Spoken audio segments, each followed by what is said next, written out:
were you at the White House again recently? I saw a picture with you and the do they call him the first gentleman or the second gentleman? Yes, yes, you were back there.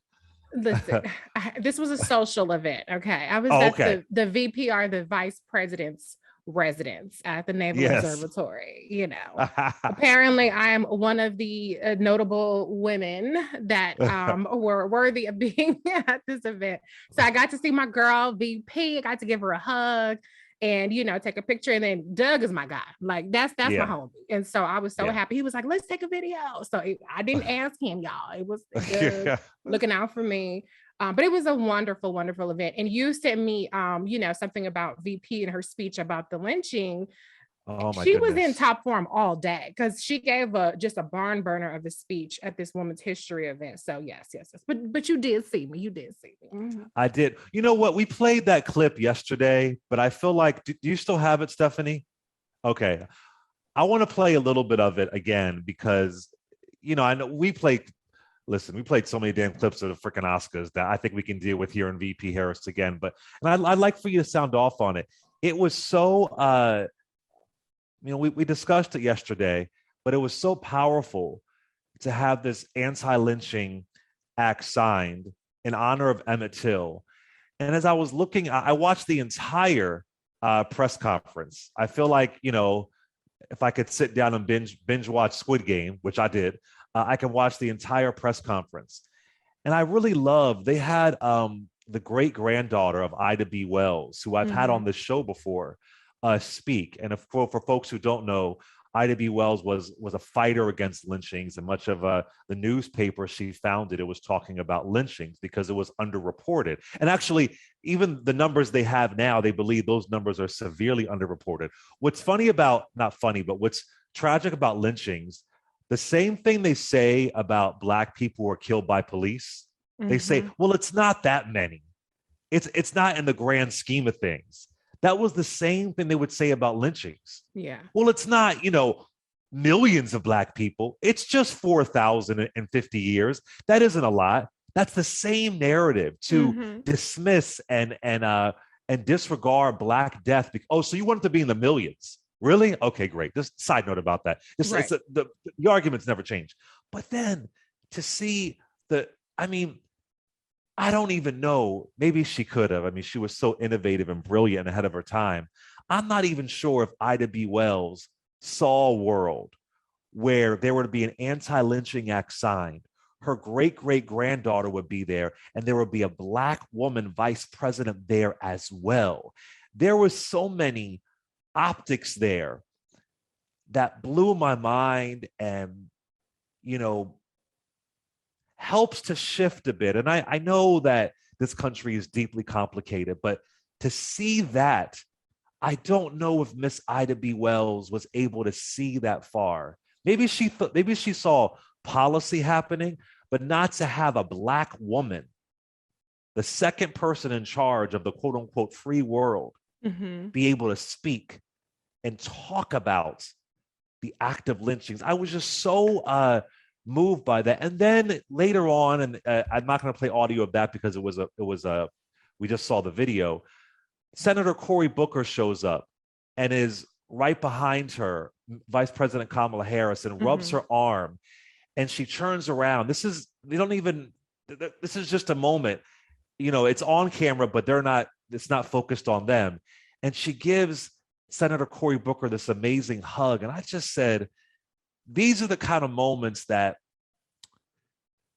restore my faith to some degree and makes me want to encourage people that we have these midterms coming up and there is work being done. And sometimes you don't know the work is done until it is done.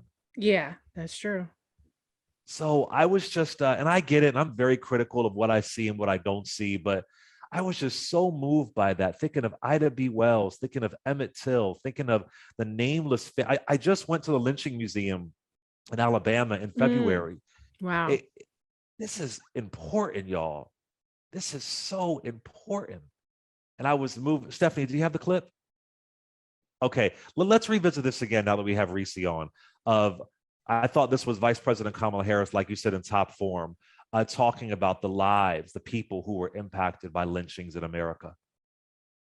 The victims of lynching were targeted, and let's be clear about this, because they were working to build a better America. That's what they were doing. It was in everybody's best interest what they were doing. But unfortunately, the cowards couldn't see, didn't understand. Those folks who were killed, they were business owners, creating economic opportunity in their community by which all would prosper and benefit. They were teachers, educating the next generation of America's leaders. They were activists who were defending the sacred freedom to vote.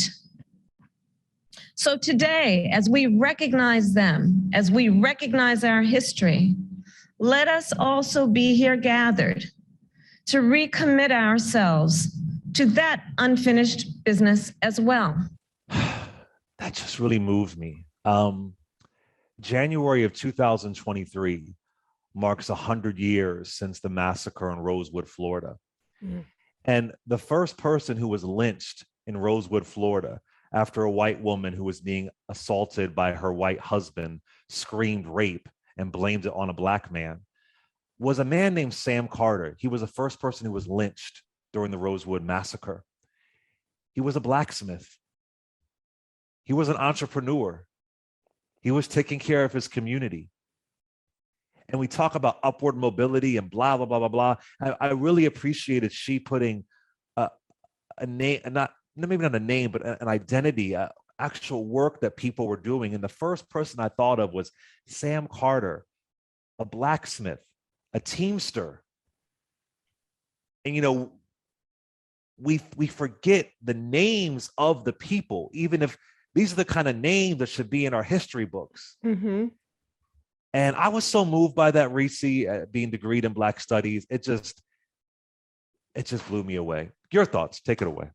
No, I think your point is so true, because so often when we hear about lynching, it's always in the context of somebody being accused of a crime. And we know it's bullshit, right? That they weren't actually criminals. But I think it always puts that perspective and that lens that these were accused criminals, as opposed to their identities and their contributions that they were making to their communities. And this was economic terrorism. It was racial terrorism. Right. It was about stunting the growth and the advancement of Black people. And these accusations were pretext for that. But it was really about making sure that Black people stayed in their proverbial place. So I think it's so important that she put that context in there, instead of it always being about, you know, whether somebody did X, Y, and Z, you know, crime or whatever. So that was really important. And, you know, people always ask me, people have asked me for years, why did you support VP? What made you support her in the primaries? It's stuff like this.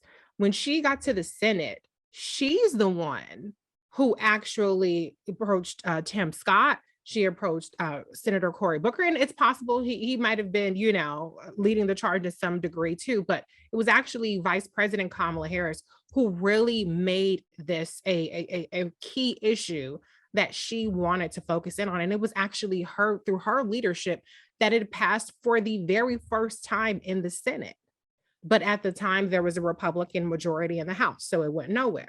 Then it passed again in the Senate, and a different bill passed, or a slightly different version. The Emmett Till anti-lynching bill is slightly different than the one that then Senator Kamala Harris championed. That version was filibustered by Rand Paul. Yes, it was. And, you know, Senator Cory Booker, then Senator Kamala Harris ripped his ass apart on the Senate floor, because this was in the middle of the George Floyd uprising, the racial reckoning uprising, and it didn't even really make much of a trickle. And Tim Scott didn't say shit, mind you. He didn't say shit when his own party member didn't say. He could have said something, but whatever. Yeah. Go ahead. And it was one person who was able to block it. Yeah, and one person. That was it. And so the issue died in that session, but it didn't really make much of an impact on even the Black community and the Black media space. You know, certainly not the gossip blogs that cover any other little bullshit they cover.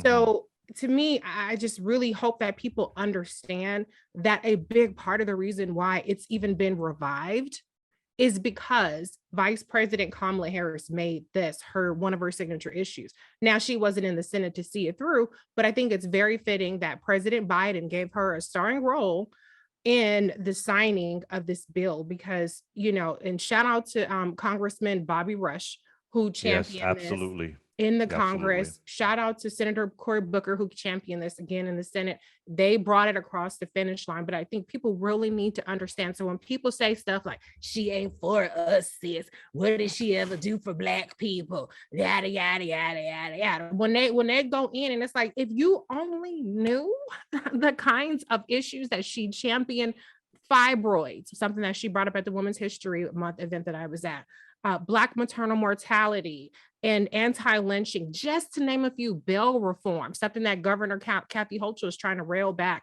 in New York, and that they're trying to roll back bail reforms across the country. These are the kinds of things that she was championing. Even women who are incarcerated, reforms to help them so they can get tampons and pads in jail. There were so many things that she championed, so many issues. She led the charge in the George Floyd Justice and Policing Act. I should not say that. So my whole point is, Vice President Kamala Harris has truly been a champion, and I'm all about the receipts. Look at the receipts, not the memes and the rhetoric and the stuff that you've been told that's all a lie.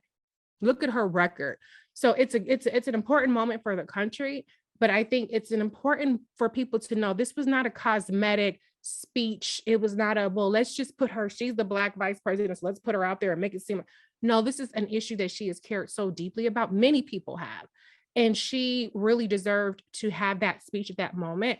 And hopefully this will help people understand that this administration, particularly under the leadership of Vice President Kamala Harris, is centering Black issues in every facet. It's not just criminal justice. It's in home ownership. It's in COVID equity and a number of things, even HBCUs, et cetera.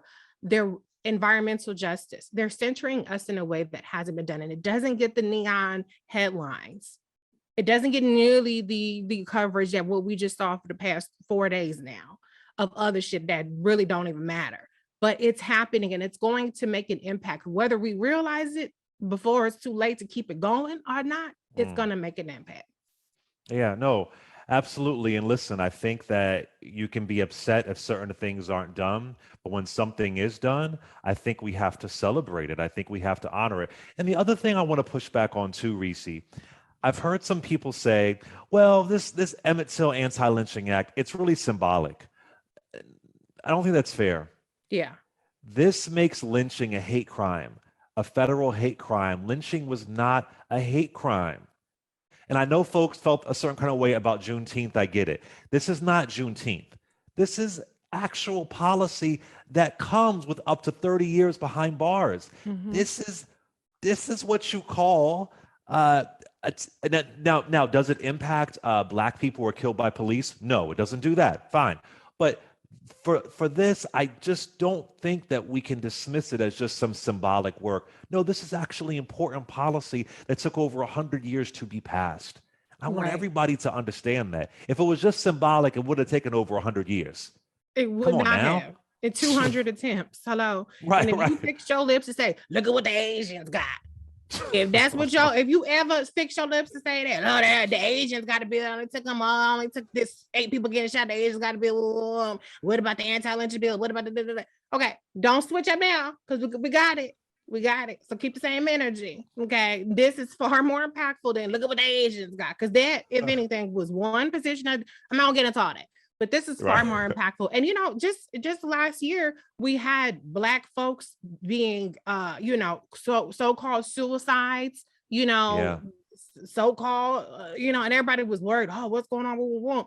Hanging from trees. Yes. There was 2 specifically, I think, in Southern California. Yes. And let's also be clear. The lynching doesn't mean that you have to literally hang somebody from somebody. Okay. Yeah, people think lynching is just... Emmett Till was not hanging from a tree. Yeah. His body was had a fan belt attached to at the bottom of the lake. Folks Yeah. think lynching just means a hanging. Go ahead. Yeah. So let's just be clear, okay? People are like, wait, who's out there hanging people from trees anymore? Y'all always find any reason to be fake mad about something or try to act like something ain't a big deal. Okay. There's no reason for it to have been blocked 200 times, including last year or 2020, including 2020, it was blocked. So if it wasn't no big deal, trust me, it would have been passed a long time ago.